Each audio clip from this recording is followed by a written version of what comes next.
Bien, pues gracias a Dios esta semana tuve el privilegio de compartir este mismo mensaje en un anexo.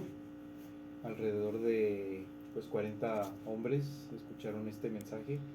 Gracias a Dios incluso había dos mujeres que no sé si eran familiares de algunos de los que estaban en el anexo o familiares de los que trabajaban en el anexo, pero casi al final del mensaje había una mujer totalmente quebrantada. Solo la vi y pues nomás estaba llorando y pues Dios la tocó. Eh, Sé que no hay casualidades de ella, pues ni siquiera debía estar ahí. Otras veces que hemos compartido ahí pues no hay gente extra, pero pues Dios tenía preparado ese momento también para, esas, para esas mujeres. Entonces pues quisiera compartirles este mensaje. Eh, el título se llama Cuando Dios quebranta. Es algo que quizá nadie quisiera, pero al final de este mensaje quizá tengamos otra perspectiva de las cosas. Y bueno, quisiera empezar con la vida de José, el soñador. Creo que ustedes ya la conocen, pero un poco de previo. José era el menor de 11 hermanos más en ese momento, ¿verdad? 11 hermanos. Y pues era de alguna manera el consentido porque su padre lo tuvo con la mujer que más amaba, si estoy en lo correcto. Y sus hermanos se daban cuenta de eso, se daban cuenta de cómo él tenía un favoritismo y cómo era querido sobre ellos. Entonces, pues sus hermanos, como la sangre, pues no iban a decir, ah, bueno, pues no pasa nada, él lo quiere más. Pues obviamente tenían envidia de él. Pero Dios estaba desde ese momento, él ya tenía un plan para su vida. Y Dios le puso un sueño profético a José, donde le estaba mostrando que él iba a estar por encima de sus hermanos. Él ingenuamente le contó ese sueño, quién sabe si para presumir o simplemente para decir esto viene de parte de Dios, a sus hermanos. Sus hermanos obviamente no lo tomaron de la mejor manera y decidieron matarlo. Después uno de ellos, Rubén, decidió convencerlos para que no lo mataran y lo metieron en una cisterna. Estuvo ahí un tiempo hasta que llegaron unas personas y lo vendieron como esclavo. De ser un hijo consentido, un hijo querido, el hijo más querido entre sus hermanos, terminó siendo un esclavo. Después de esto, Dios estaba teniendo un favor sobre él y su amo se dio cuenta, pero entre una y otra situación terminó en la cárcel. En la cárcel tuvo otros sueños en donde ayudó a un hombre, pero al ayudarlos le pidió de favor que cuando lo liberaran le dijera que lo recordara. Este hombre no lo recordó. Entonces pasó tiempo ahí. Pudo haber sido un momento para José en donde pudo haberle reclamado a Dios. En realidad no vemos ningún reclamo en la historia de José en Génesis al respecto.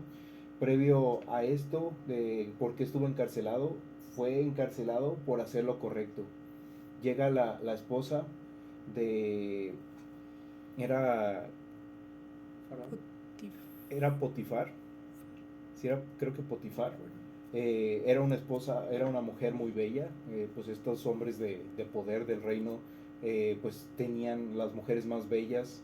Y pues esta mujer quiso seducir a José. Y pues uno como hombre, pues es fácil caer en ese tipo de tentaciones. Pero en vez de eso, José respetaba a Dios y sabía lo que era correcto y lo que no era correcto. Y dijo también, ¿cómo le voy a hacer esto a mi Señor? Entonces él huyó.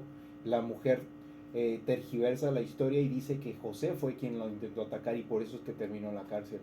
Después de un tiempo, él es reconocido delante del hombre en ese momento históricamente más poderoso de un reinado y fue el segundo más poderoso. Después de eso llega su familia y ahora él puede darles de comer porque él tiene un sueño en donde fue el faraón, ¿verdad? El sueño de las vacas donde son unas vacas gordas y vacas flacas, y las vacas gordas representaban 7 años en donde iba a haber mucha prosperidad, pero las vacas flacas representaban 7 años en donde iba a haber escasez. Entonces, lo que quería Dios era que se guardara ese tiempo donde había mucha prosperidad para el tiempo en donde iba a haber escasez. Entonces llega la familia de José a pedir. Si no hubiera pasado todas estas situaciones, entonces José no hubiera estado donde debía de estar. Pasó por situaciones muy adversas, muy difíciles, pero al final estaba donde tenía que estar. Quisiera darles unos versículos clave de esta historia y la importancia también de estos versículos.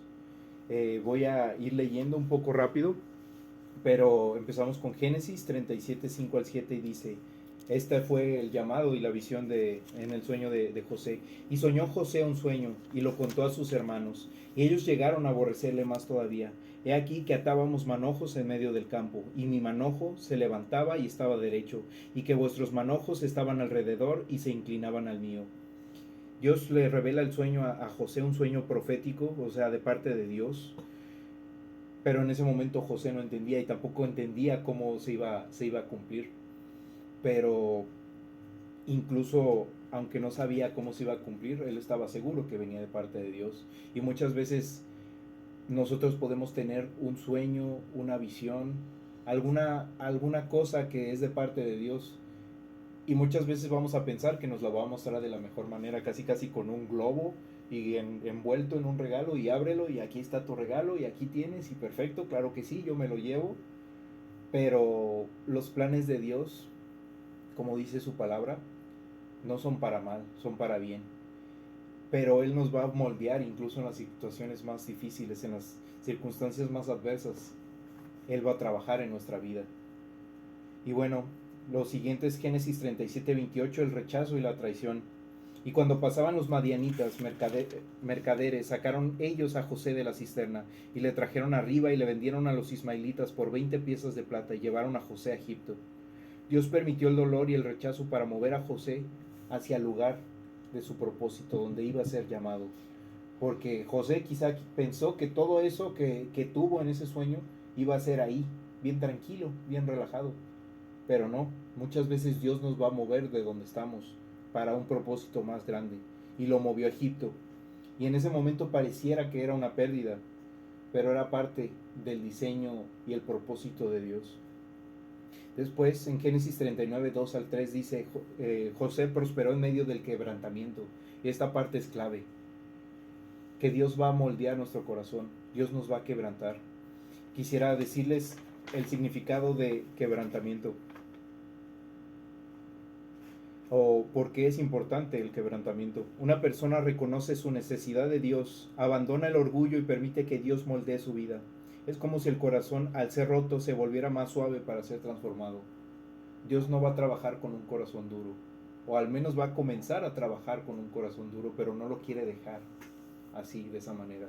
Quiere hacerlo lo más tierno y suave posible, para que sea un corazón enternecido como el suyo, para que nosotros no veamos las cosas como nosotros las vemos, egoístamente, sino con ese corazón enternecido veamos más allá de nuestro propio egoísmo y veamos los propósitos de Dios en nuestra vida. Pero con un corazón duro no vamos a ver nunca nada de eso. José prosperó en medio del quebranto. Y en Génesis 39, 2 al 3 dice: Mas Jehová estaba con José, y fue varón próspero, y estaba en la casa de su amo el egipcio, y veía a su amo que Jehová estaba con él. Aunque esclavo, Dios lo prosperó, dándole sabiduría y favor. Y bueno, aquí empieza a moldear el carácter y el liderazgo de José. Porque no sé si ustedes han tratado con un niño mimado, pero pues si somos honestos vemos a ese niño y decimos: este niño no tiene nada que ofrecerme, este niño ya hasta nos cae mal de alguna manera. Sí. Pues Dios no quería que el propósito terminara en un niño mimado. Dios iba a trabajar en el carácter de José, y vaya que trabajó de una manera muy, muy fuerte.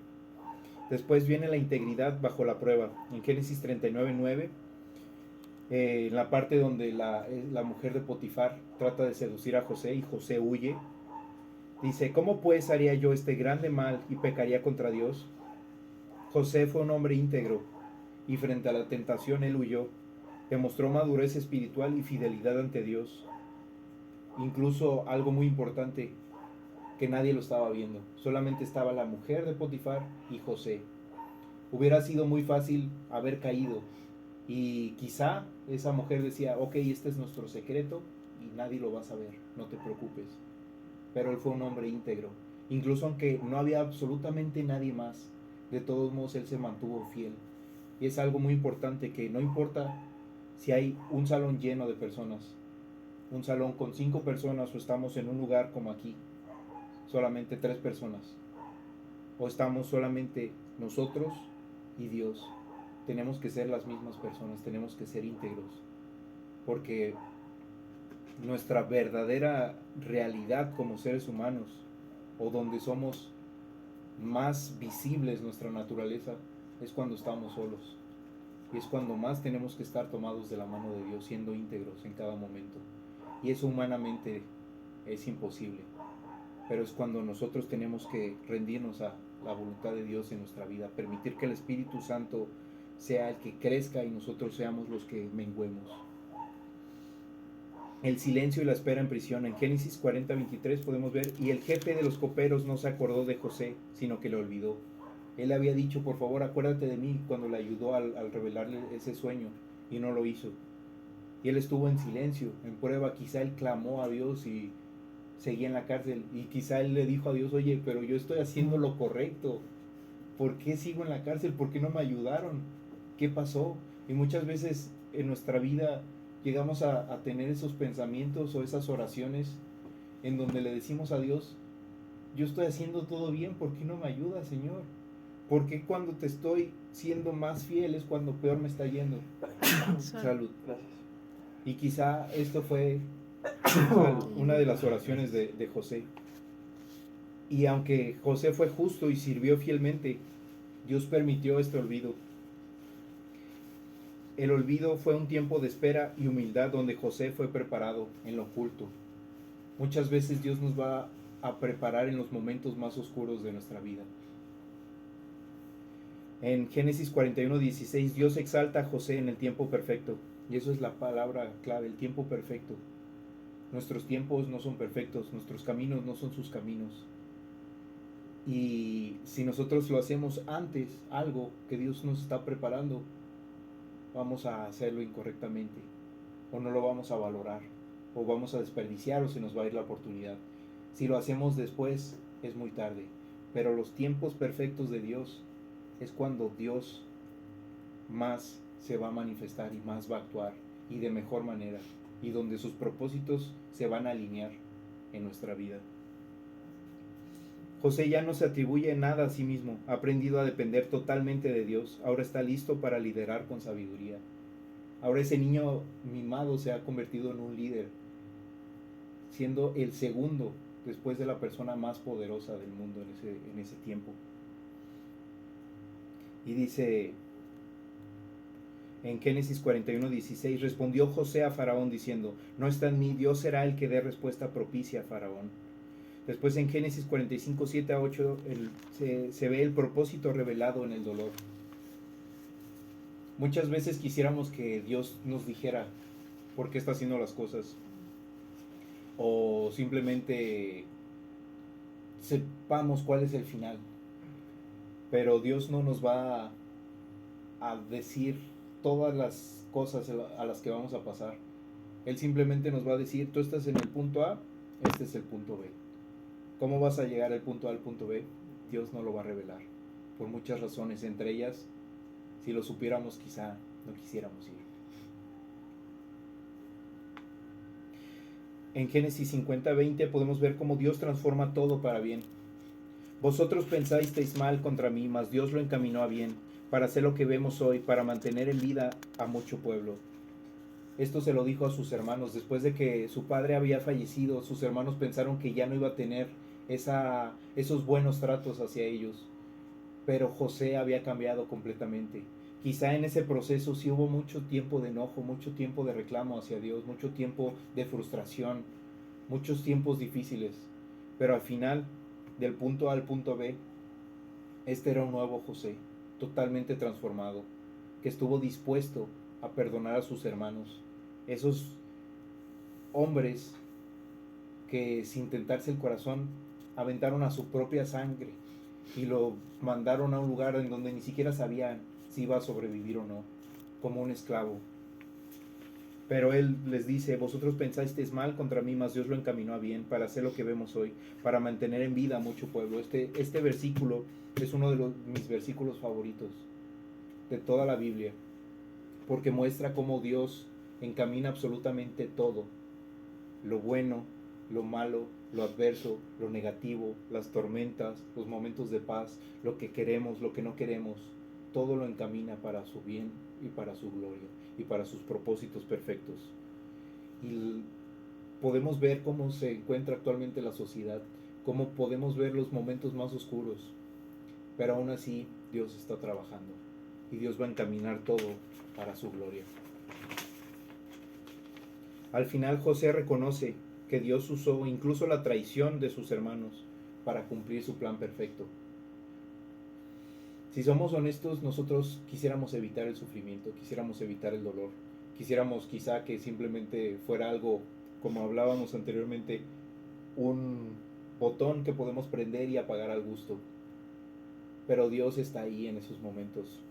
Algo que anoté ahorita que estábamos hablando y que estabas hablando precisamente es la siguiente frase: muchas veces las oraciones más sinceras vienen de un corazón quebrantado.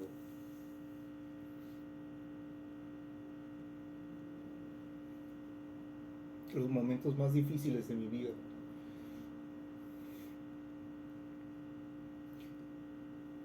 los momentos en donde no he encontrado la salida, donde no veo la luz, donde nada sale, han sido los momentos más sinceros delante de Dios. Mis momentos más quebrantados han sido donde le he abierto completamente mi corazón a Dios. Al final la vida de José nos muestra que Dios trabaja en medio del quebranto, que la espera y el silencio también forman parte del proceso. Cada etapa dolorosa lo prepara a cada uno de nosotros para su llamado. Al final José es transformado y usado para transformar a otros. Dios va a quitar todo lo que estorbe en nuestra vida, ya sea porque nos está lastimando o porque está ocupando el lugar que Él le corresponde, el centro de nuestra vida. Sea cual sea la razón, Dios lo va a quitar o Dios lo va a mover hacia donde le corresponde. Pero el lugar sagrado y el centro de nuestra vida le corresponde a Él. Absolutamente nada más es dueño de ese lugar. Salmos, Dios nos ama tanto que no te va a dejar donde estás. Cuando Dios quita algo de tu vida, al principio va a doler, pero sin ese dolor esa herida seguiría abierta y jamás cicatrizaría. Quisiera hablarles de algunos versículos muy importantes sobre el quebrantamiento. Salmos 126, 5 al 6 dice: los que siembran con lágrimas cosecharán con gritos de alegría. Aunque lloren mientras llevan el saco de semilla, volverán cantando de alegría, con manojos de trigo entre los brazos. Este versículo es un rema que una vez una ex compañera que había invitado a la obra de teatro de Alerta Roja, una obra de teatro evangelística. Ella era una muchacha que se había alejado de Dios. Su madre es cristiana, ella se había alejado y actualmente pues está en una situación, pero en esa obra hace muchos años atrás me mandó un audio y me dijo: ¿sabes qué? Yo tengo mi música en random, en shuffle. Entonces estaba la música y de pronto me llegó este versículo, porque también tengo entre la música la Biblia. Me puso ese versículo. Días después, en un libro yo leyendo, viene el mismo versículo como un rema. Un rema es cuando Dios nos habla repetidas veces de un mismo tema, en este caso específicamente de un mismo versículo. Y en una tercera ocasión, no recuerdo si fue el pastor predicando sobre ello o yo leyéndolo en la palabra, pero 3 veces en menos de una semana se repitió este versículo. Entonces este versículo en Salmos 126, 5 al 6 lo atesoro mucho y lo voy a repetir. Los que siembran con lágrimas cosecharán con gritos de alegría. Aunque lloren mientras llevan el saco de semilla, volverán cantando de alegría con manojos de trigo entre los brazos. Dios va a convertir nuestros momentos más oscuros y más tristes en un momento de adoración, un momento sincero de alegría, donde es fácil alabar a Dios cuando todo está bien, pero cuando todo está saliendo y todo está fuera de nuestras manos, es cuando verdaderamente estamos soltando todo, estamos abriéndonos completamente delante de Dios. Salmos 30:11 dice: has cambiado mi lamento en baile, desataste mi cilicio y me ceñiste de alegría. Me gusta mucho cómo habla David a lo largo de los salmos, porque era un hombre totalmente transparente, un hombre totalmente sincero. Si se equivocaba, iba directamente delante de Dios, él no escondía su pecado. Si estaba enojado, se enojaba delante de Dios, él no escondía sus emociones. Dios trataba con sus emociones. Dios va a tratar con cada uno de nuestras emociones. Dios no va a decir: hey, ¿por qué me estás hablando así? Él nos conoce sinceramente. Pero incluso en medio de ese reclamo, de alguna manera podría decirse infantil o como quieran llamarlo, Dios está permitiendo para que Él siga sanando. Él dice: suéltalo, adelante, aquí estoy. Romanos 8:28 dice: más que vencedores, y sabemos que a los que aman a Dios todas las cosas les ayudan a bien, esto es, a los que conforme a su propósito son llamados. Dios te va a quitar eso que le pediste que te quitara, pero será a su manera, no a la tuya. Lo que hoy es doloroso, mañana se convertirá en un testimonio de victoria. Todo tiene un propósito, todo tiene un porqué. Lo que estamos viviendo en este momento, o lo que ustedes están viviendo en este momento, quizá sean momentos de tormenta, sean momentos de incertidumbre, sean tormentas, pero eventualmente, viendo hacia atrás, se van a dar cuenta de por qué era lo que estaba pasando. Josué 1:5 dice: nadie te podrá hacer frente en todos los días de tu vida. Así como estuve con Moisés, estaré contigo. No te dejaré ni te abandonaré. Dios no nos va a soltar en ningún momento. Va a haber momentos de prueba en donde Él se va a mantener en silencio, pero eso no quiere decir que Él no esté con nosotros. Sintamos a Dios, y creo que si alguna vez han experimentado el sentir la presencia de Dios, es uno de los privilegios y de las emociones y de las cosas más hermosas que puede pasarle a un ser humano. Pero lo sintamos o no lo sintamos, Él va a estar ahí. Él permanece fiel, incluso aunque nosotros le fallemos. Segunda de Corintios 12:9-11 dice: y me ha dicho: bástate mi gracia, porque mi poder se perfecciona en la debilidad. Por tanto, de buena gana me gloriaré más bien en mis debilidades, para que repose sobre mí el poder de Cristo. Por lo cual, por amor a Cristo, me gozo en las debilidades, en afrentas, en necesidades, en persecuciones, en angustias, porque cuando soy débil, entonces soy fuerte. Me he hecho un necio al gloriarme. Vosotros me obligasteis a ello, pues yo debía ser alabado por vosotros, porque nada he sido menos que aquellos grandes apóstoles, aunque nada soy. Aquí Pablo tenía un aguijón, como ya lo habíamos hablado anteriormente. Una de mis teorías de por qué no se dice exactamente de qué se trata este aguijón es porque así cada uno de nosotros nos podemos identificar con ese aguijón. Y hay algo que nosotros le podemos decir a Dios de: quítame esto, por favor, Señor, quítamelo. Y podemos clamar una y otra vez. Pero quizá Dios nunca nos lo va a quitar, o lo va a quitar en su tiempo.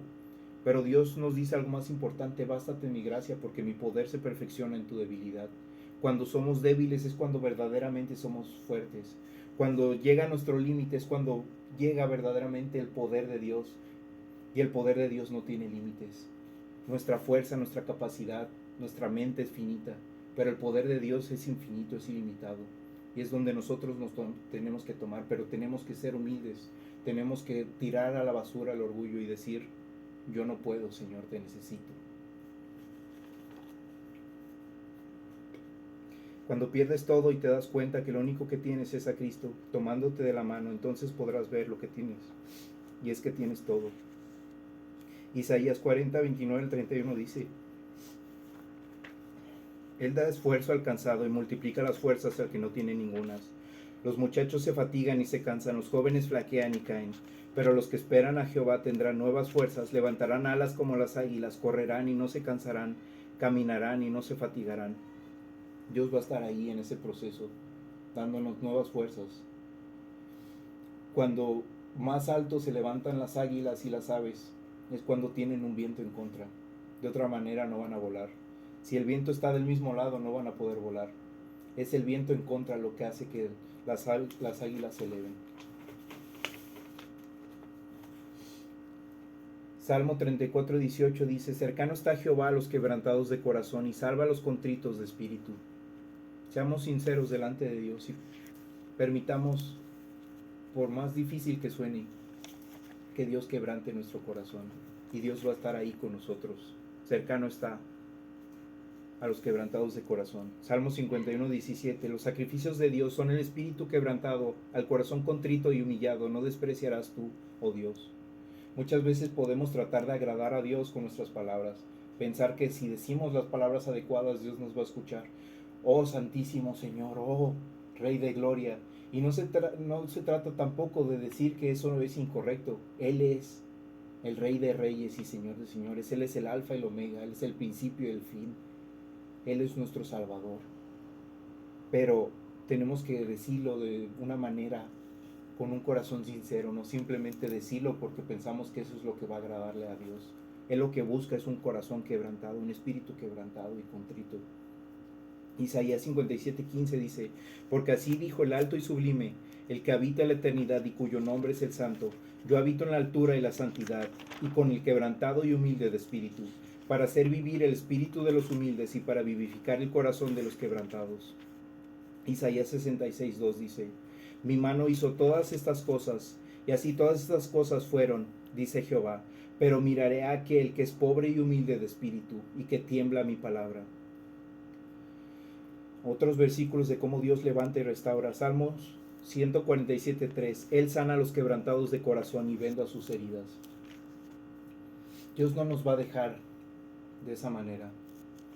Dios iba a trabajar en nuestro corazón para que nuestro corazón quede tierno a su palabra, tierno a su voluntad. Pero Él va a sanar nuestro corazón.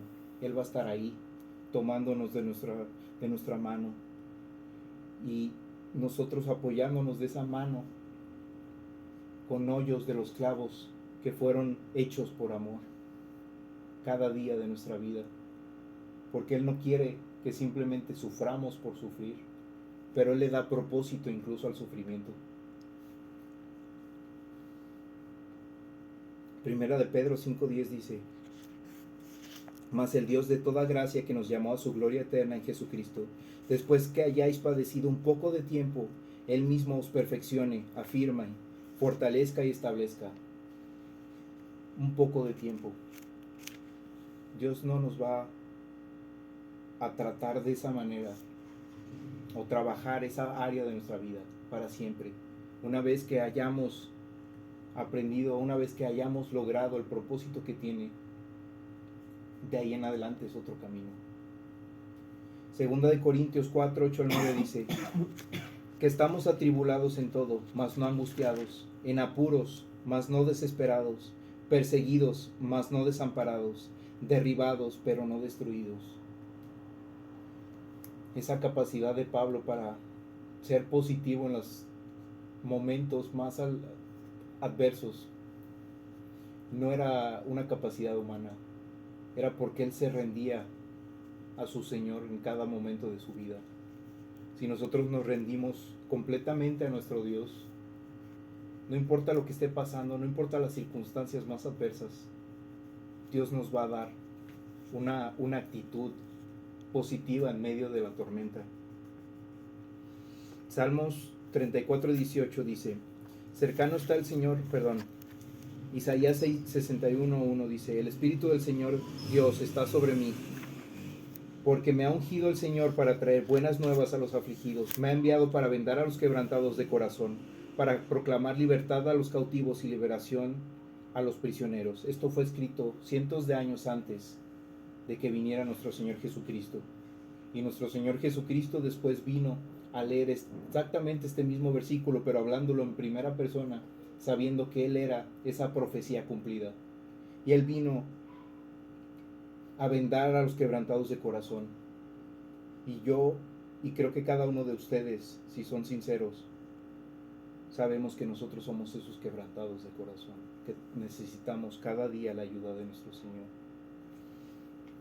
Salmo 51, 16 al 17 dice: porque no te deleitas en sacrificio, de lo contrario yo lo ofrecería. No te agrada el holocausto. Los sacrificios de Dios son el espíritu contrito, al corazón contrito y humillado, oh Dios, no despreciarás.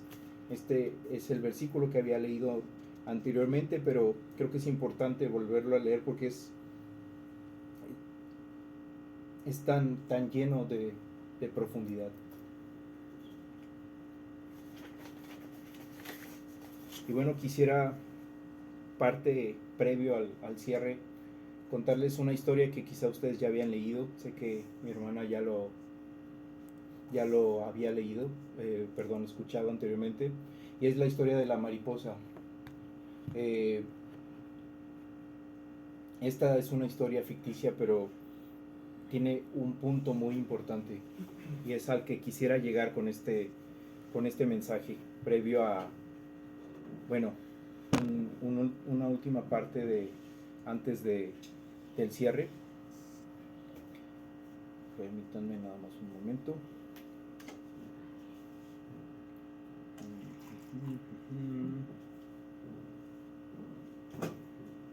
Ok. Muy bien, pues esta historia habla de un hombre que llegó a su casa y llegó al estacionamiento de su casa. En ese estacionamiento vio el capullo de una oruga y vio que estaba algo roto, y se lo llevó adentro de su casa y vio que ahí estaba la mariposa esforzándose por salir. Al principio su primer pensamiento fue: ok, en cualquier momento sale. Entonces la puso en una mesa y siguió observándola. Pasaron los segundos, pasaron los minutos, pasaron las horas, y la mariposa seguía esforzándose y no podía salir. En ese momento, él, con un corazón bueno, porque muchas veces va a haber gente bien intencionada en nuestra vida, o incluso nosotros mismos, queriendo tratar de detener el sufrimiento de otros, o el proceso que Dios está tratando en ese momento hacia nosotros o hacia otra persona. Entonces ese hombre con un corazón bueno, quiso ayudar a la mariposa porque llevaba horas ahí y no salía. Entonces trajo unas tijeras y de poquito en poquito comenzó a abrir el capullo. Lo abrió y salió la mariposa. Y la mariposa, con poca fuerza, casi como un bebé recién nacido intentando caminar, trató de moverse, se tambaleaba de un lugar a otro. Esta mariposa estaba hinchada y con las alas débiles. Y este hombre dijo: ok, en cualquier momento va a volar, en cualquier momento va a volar. Siguió tratando, pero sus alas estaban débiles. Siguió esforzándose, pero esa mariposa nunca voló. Lo que este hombre no sabía era que a través del esfuerzo constante que estaba ejerciendo esta mariposa para tratar de salir del capullo, lo que estaba haciendo era fortalecer sus alas, porque con cada movimiento se estaba desinflamando y estaba mandando líquidos correctos a sus alas para fortalecerlas. Y al detener ese proceso, esa mariposa no estaba lista para volar. Dios no quiere que nosotros tengamos alas débiles. Dios nos está preparando para volar. para estar en las alturas. Pero Él sabe qué es lo que tiene que hacer en nuestra vida, qué es lo que tiene que quitar, qué es lo que tiene que mover, qué es lo que tiene que hacer, dónde moverte para que estemos listos. Y si bien muchas veces va a doler, y si bien muchas veces no vamos a entender qué está pasando, Dios está fortaleciendo nuestras alas. Y Dios, a través de todas estas situaciones adversas, negativas, humanamente hablando, Dios va a permitir que un día volemos. La batalla ya está ganada. Jesucristo ya nos dio la victoria en la cruz del Calvario. No crean las mentiras de Satanás. Él los quiere ver derrotados y sin esperanzas. Pero Dios dice, nunca te dejaré ni te abandonaré. Y Él da fuerzas al cansado.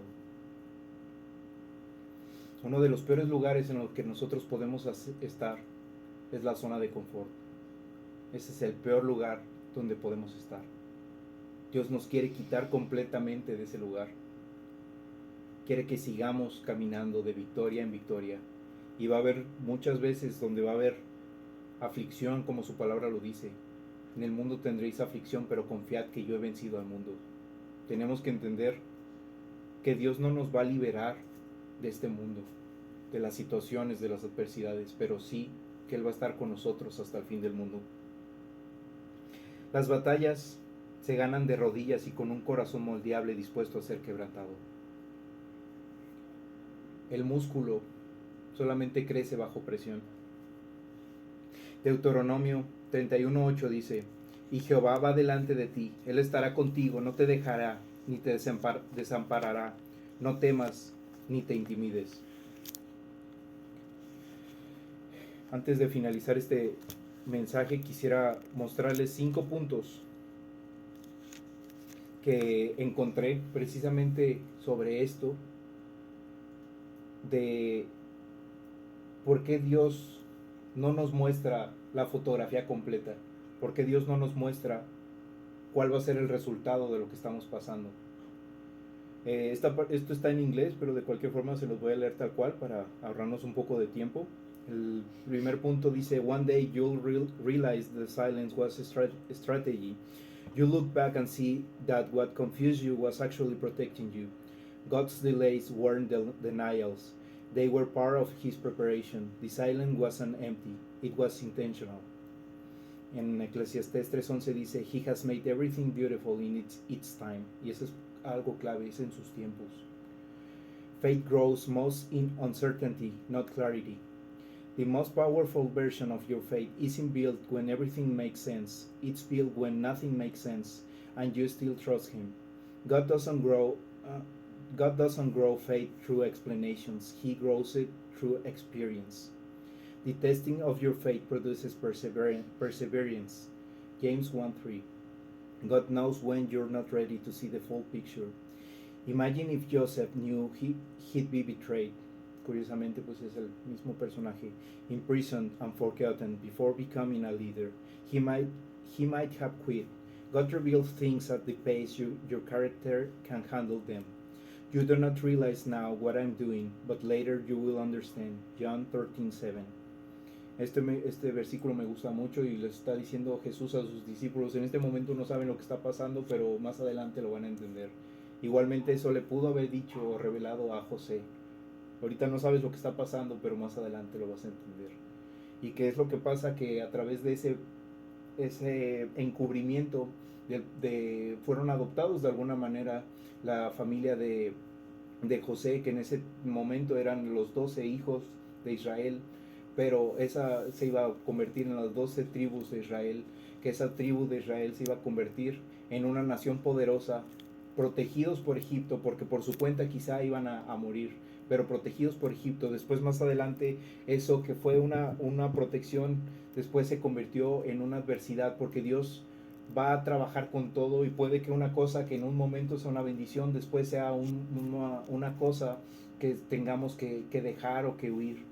Pero lo más importante en esta historia es que a través de ese momento en donde José fue a ese lugar y donde gracias a eso el pueblo de Israel creció de manera descomunal, fue donde nació nuestro Señor Jesucristo. Y gracias al nacimiento de nuestro Señor Jesucristo ahora tenemos salvación y vida eterna, ahora somos adoptados, ahora somos hijos y ahora hemos sido reconciliados delante de Dios y ahora somos nuevas criaturas, ahora tenemos al Espíritu Santo. Y por una situación tan adversa que José no entendía en su momento, pasó algo y pasó lo más maravilloso que puede pasar en esta historia. El Hijo de Dios vino a morir en este mundo para darnos salvación y vida eterna. If God told you everything, you might not try to control it. When we fully understand something, we usually try to manage or change it, but God's plans are often beyond what we could handle or even accept too early. We walk by faith, not by sight. 2 Corinthians 5:7. Y el último punto, sometimes God stays silent to build trust. We often think silence means something wrong, but with God, silence can mean He's working on something bigger than your understanding. He wants your faith, not your comfort. Be still and know that I am God. Psalms 46:10. Este versículo también me gusta mucho. Quisiera cerrar con una oración para que este mensaje toque verdaderamente nuestras vidas y que entendamos que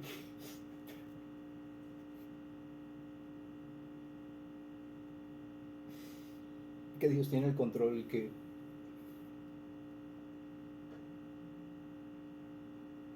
los momentos más oscuros nos están haciendo crecer para las victorias más grandes. Que Dios está ahí, que Dios no es indiferente ante nuestro dolor, pero nos está preparando porque nos ama, porque nos cuida, porque nos quiere y porque sabe que nuestra versión actual no podría contra lo que está más adelante,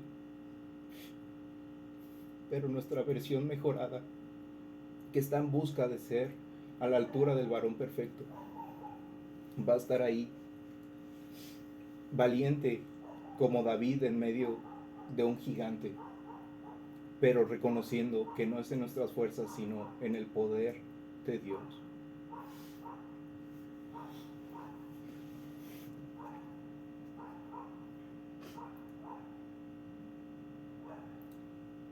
Señor, gracias, Padre,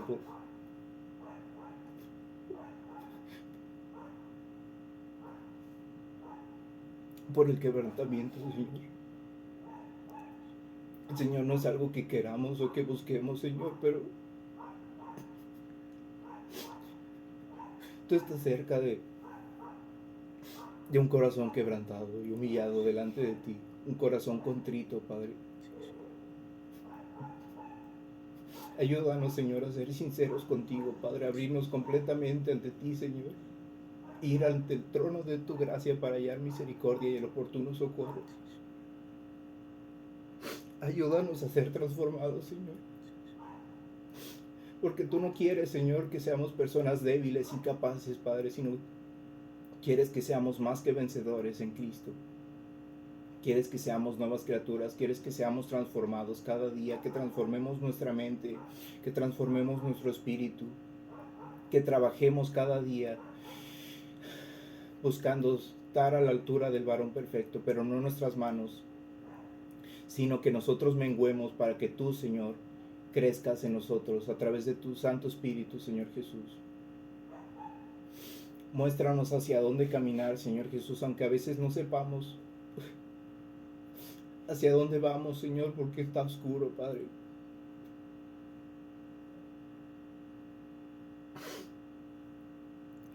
Pero tú ya caminaste, Padre, ese camino. Y tú caminaste en esa oscuridad y tú en esa cruz. Tuviste una muerte terrible de cruz, pero eso no se compara en lo absoluto con la separación de tu Padre. Y en ese momento, después de que habías pasado una eternidad en una relación perfecta con Dios, te separaste porque ahora ya no estaba viendo a su hermoso hijo, sino estaba viendo todos nuestros pecados, todas nuestras fallas. Y tú por amor pasaste ese momento tan terrible. Y la ira de Dios fue depositada sobre ti. Un dolor tan terrible, cargando todos los pecados del mundo. ¿Y cómo nosotros podríamos ser indiferentes, Señor?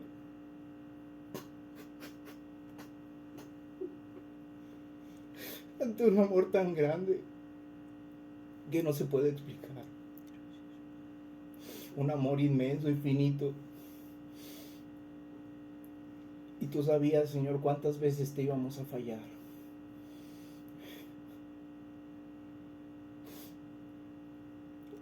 Y aún así no te rendiste con nosotros, Padre. Permítenos, Señor, no rendirnos, Padre, porque tu palabra dice, Señor, que 7 veces cae el justo, más 8 veces el Señor lo levanta. Tú no nos vas a dejar en el suelo, Señor. Bendito es tu nombre, Padre. Ayúdanos, Padre, a buscar tu propósito incluso en medio de la tormenta, aunque no veamos la fotografía completa, bendito Padre, aunque solamente veamos un pixel, un cuadrito, Padre. Saber, Padre, que tú ya lo viste y eso es lo más importante, que tú ya recorriste ese camino y eso es lo más importante, que tú no nos vas a dejar solos, Padre, y eso es lo más importante, que tu palabra es verdad, Señor Jesús, y eso es lo más importante, y que el cielo y la tierra pasarán, pero tu palabra no pasará. Ayúdanos, bendito Padre, a estar confiados, Señor. Que pase lo que pase y venga lo que venga, tú estarás con nosotros hasta el fin del mundo, bendito Dios. Y ya sea que muramos o que tú regreses, Padre, pasaremos la eternidad contigo.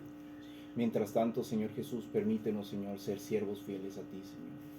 En tu precioso nombre, Padre, y a ti sea toda la gloria y toda la honra, Señor Jesús, el único digno.